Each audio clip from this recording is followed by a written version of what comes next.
Hello, welcome to my next lecture in my series of home lectures from my kitchen. My name is Alan Cross, and this lecture I'd like to give is very relevant to modern politics, and I offer my opinion as such. And the lecture is called Politics, Personality and Well-being.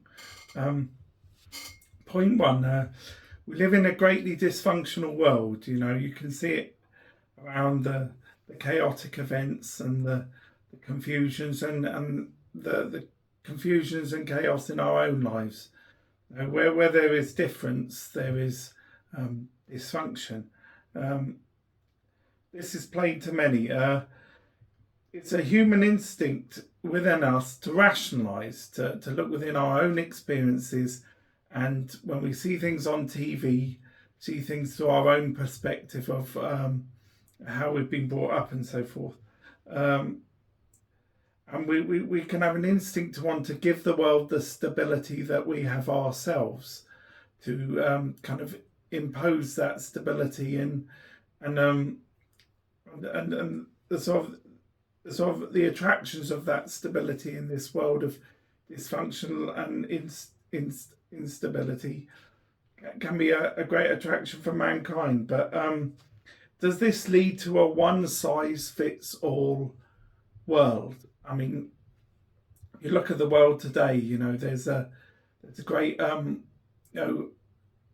idealization of the democratic ideal, and democracy gives people a greater empowerment and fairness than any other system. But it originated in ancient Greece was very unstable and prone to the sway of sophists and politicians seeking to manipulate it. So democracy has different sides to it, and everything seems to be a double-edged sword in life to a degree, in that we try and fit it into one category, but very often there's a mirror image that we fail to take into account sometimes. So the world is basically an anachronism, which is basically two things that are at two different points of time coexisting.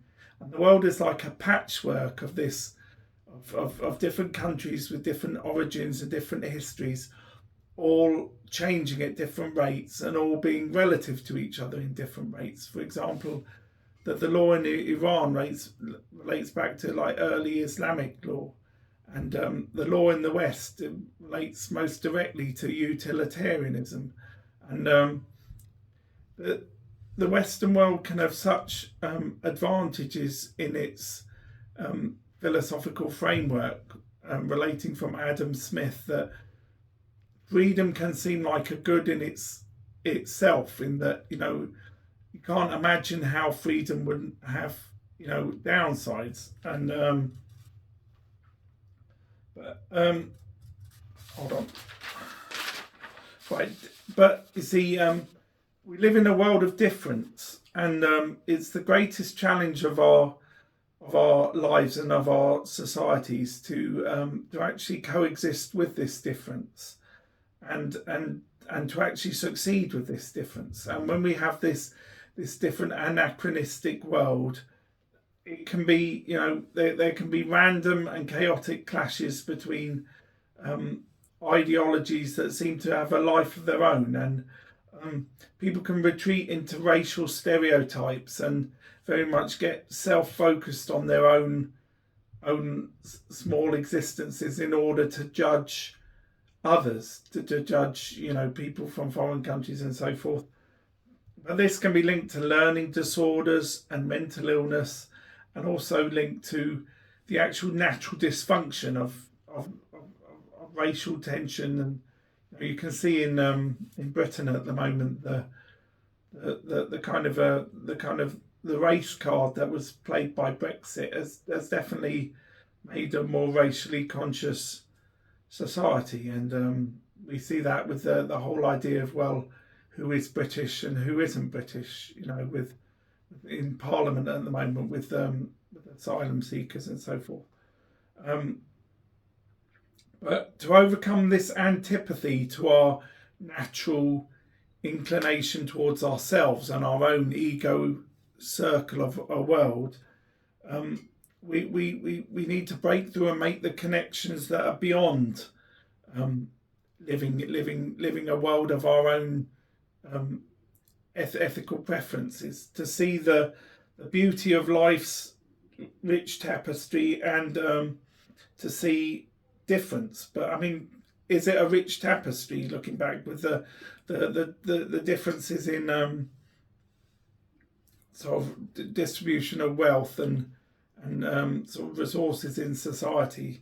Maybe we should just say life's tapestry, but and different legal systems coexisting cause a dysfunction of their own. Links in with the ideas to do with structuralism, about how society's got a structure of human relations behind it that is naturally dysfunctioning and affecting society. I mean, this is my personal opinion, I might add, but and we're in danger of trying to over genericize or make generic, you know, how the world should be, how the world should all be exactly as we are, and we don't see the difference in, you know, in the fact that there is not one world, there are lots of different worlds. I mean, for example, America's so big it's a subcontinent. It's very much a homogenous world in itself.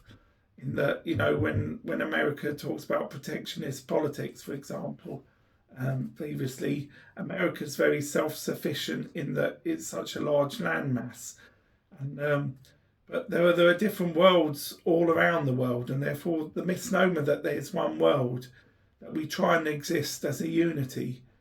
You know, things are so different in China from they are in Eastern Europe from they are in America.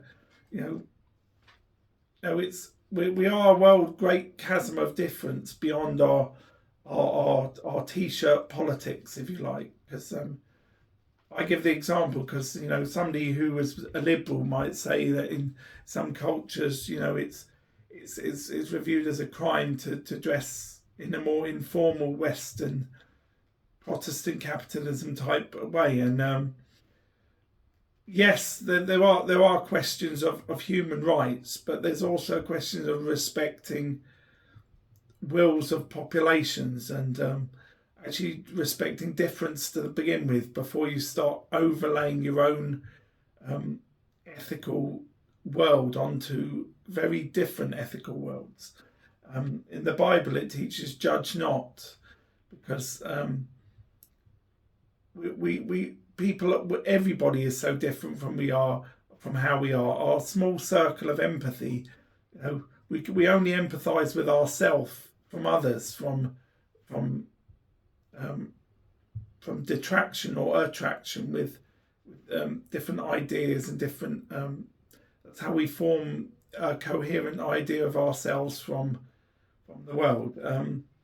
But I mean, advanced liberalism. I think countries see the glass as half empty, and we see their glass as half empty. Whereas we look at our glass as half full, and they see their glass as half full. We see the flaws in others so much easier than we see the flaws in ourselves. And the actual balance picture is always a way up of pros and cons of liberal freedom. You know, it's difficult to see it as a good in itself, that I argue. But, you know, I mean, the Bible said God gave us free will, but quite a horrific thing, free will, if you read the existentialists, the unbounded nature of our survival on this planet. But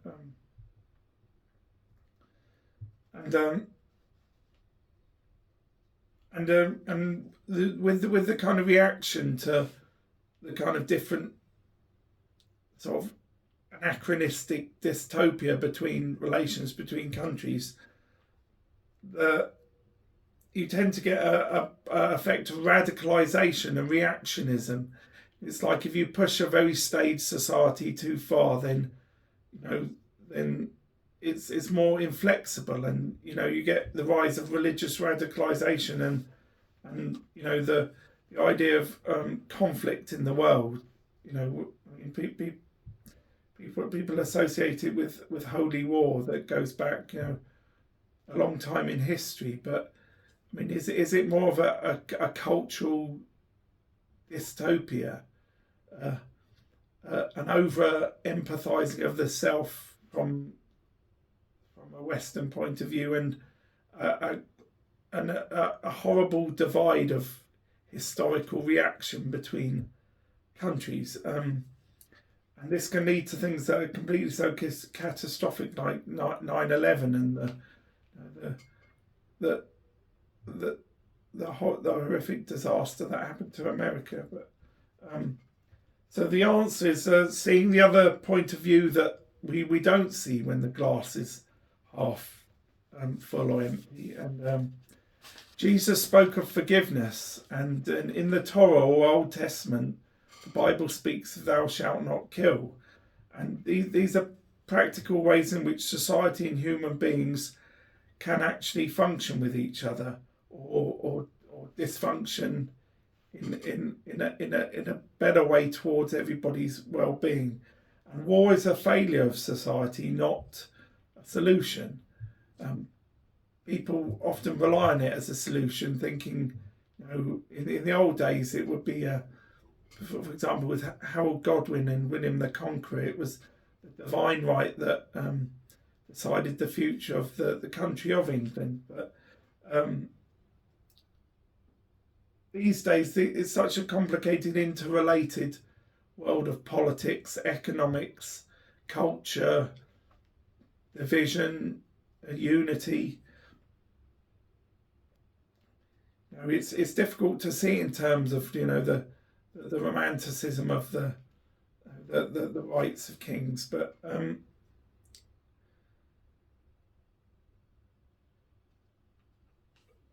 now the answer, the way forward seems to be what's exactly missing from the equation, which is diplomacy and wisdom. And Donald Trump, President Trump, he introduced many ideas to do with philosophy into the political framework, which I felt was a very good thing to bring into the philosophical sphere, is to give politics the balance of philosophy and the clarity of thinking, because very often issues can get very hazed, and feuds and conflicts can have a dynamic of their own, or a cumulative dynamic, as I described it in my work to do with it.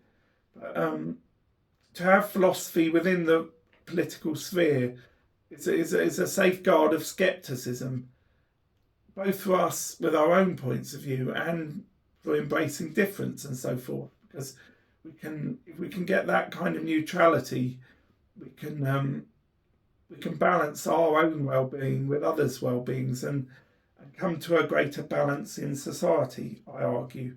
But personality clashes can matter a great deal at the scale of international politics, and can have such a sway when it's very often mediation that's missed out of the whole matter. And we are strong for the same reason we are weak. We are weak because we are a multiplicity of difference, but we are strong in that difference can bridge individual division. But as the Greeks, we rely upon the dialectic form or debating model of politics, and wisdom can give to politics an advantage in conceptual framework that often can be missing.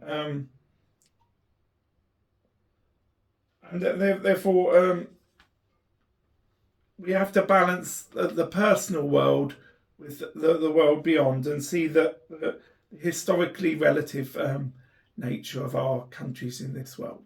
It's not one world, but many. Thank you.